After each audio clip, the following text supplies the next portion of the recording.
Hey everybody, Adam Savage in my cave with a show and tell about how to get ahead.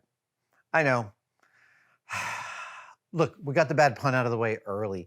The fact is, I have had my head molded and cast and scanned multiple times throughout my life, and I thought it was worth taking you guys on a walk through how this went.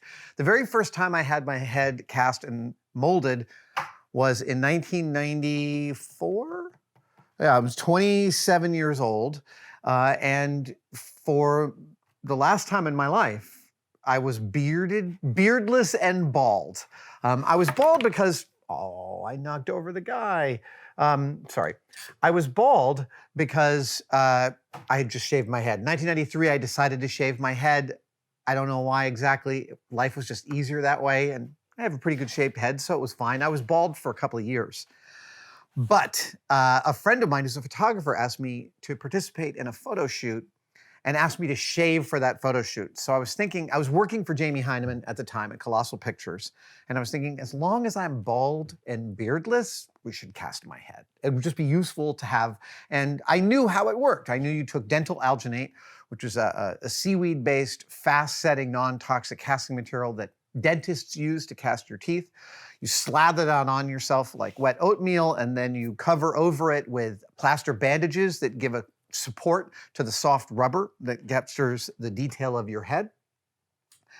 And after about 45 minutes, you pull it off and you're released from your silent prison of being wrapped up, and you end up with a negative mold of your head. Now, if that sounds scary to you, it is scary to a lot of people. The fact is, if you have any proclivity to be claustrophobic, it can be a very tough thing to sit there still while people tightly wrap stuff around your head. I do not get claustrophobic.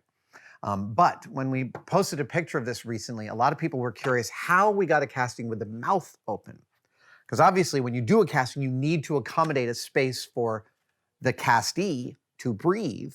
And usually that's through the nose. It used to be back in the days of like the Thriller videos, but people like Rick Baker and those guys would put straws in your nose and they'd mold around, you'd be breathing through these straws. But that's awful to breathe through straws stuck in your nose. So quickly, I think the industry standard went to just not covering your nose. That was all. They just made sure they went around the nostrils, and then later on in the sculpt, they'd fix that nose because it's an easy place to resculpt. For me, in this case, I simply kept my mouth open. And the guys just put the alginate around my lips, but left the middle open. And I was able to do that by using my tongue to make a little breathing space. Noteworthy that this casting was performed on me by Jamie Heineman and then model maker Ralph Miller. I worked with Ralph in the early 90s on a bunch of commercials. He's a master sculptor, wonderful modeler, and a very funny human being who is the first person from which I heard the phrase, "I reject your reality and substitute my own." Yes, it comes from a famous movie in the 80s, and Ralph is the one that introduced me to that. He also introduced me to some other very strange movies. What is the one where Hervé Villechaize plays the King of Hell? It's an early Danny Elfman project. Anyway, never mind. I'm getting ahead of myself.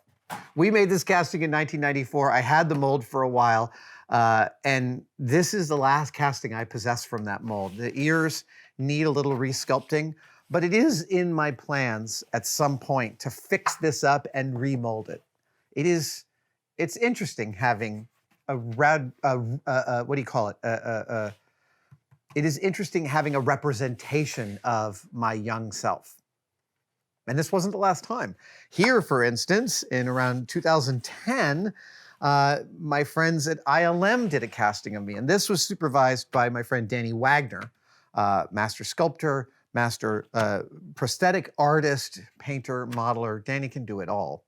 And Danny supervised this casting of me up at Industrial Light and Magic, and it was a way faster affair than this. Obviously, a bunch of time had passed in the interim, and the industry got better at doing these castings quicker because, as you can imagine, while lots of actors have to get this done, nobody really loves the process. So the goal with people who do this is to get it out as quickly as possible.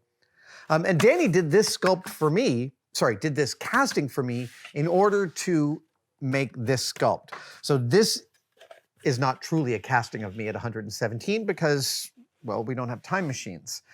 But Danny sculpted this prosthetic of me to look like I was 117. Yes, I wore this over my own skin as a prosthetic. I got to spend a whole day as a 117-year-old me. And then later, I asked Danny, I furthered the commission and asked him to drape this over a casting of my head so I had a record of it. It is really fascinating to look at an excellent prosthetic makeup while you're wearing it, to look at that in the mirror. And to also give Danny an idea of how I was going to age, I was able to supply him with pictures of older members of my family, including my dad, just a couple of weeks before he passed away in '98. But so this is like, yeah, I feel like I can really see old me in here.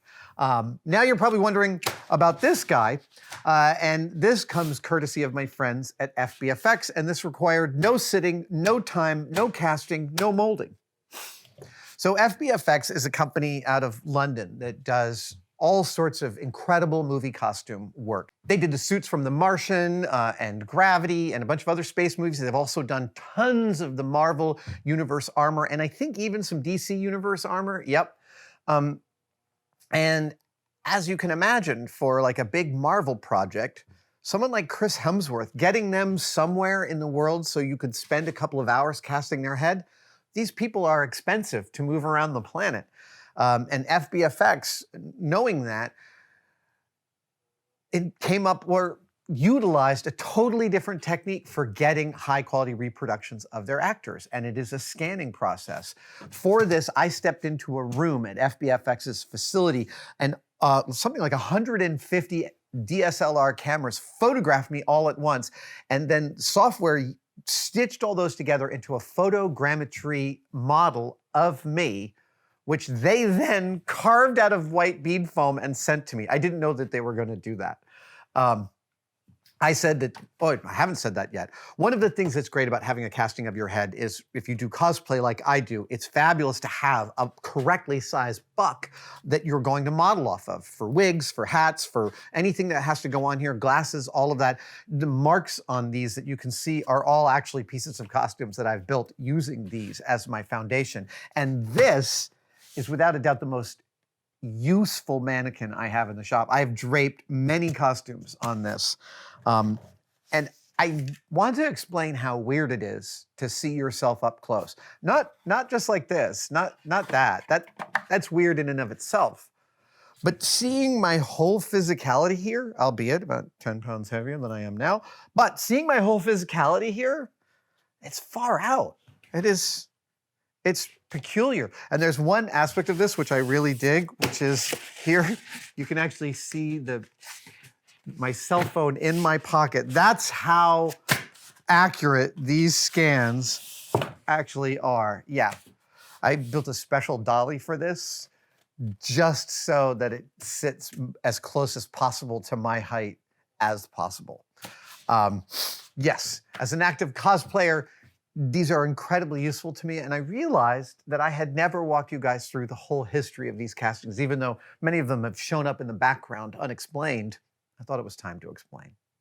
Thank you guys for joining me for this show and tell, and if you are interested in a more in-depth view of these, literally in-depth, we shot this for Tested VR. There's a link in the comments below that you can follow and go see this in virtual space right in front of you.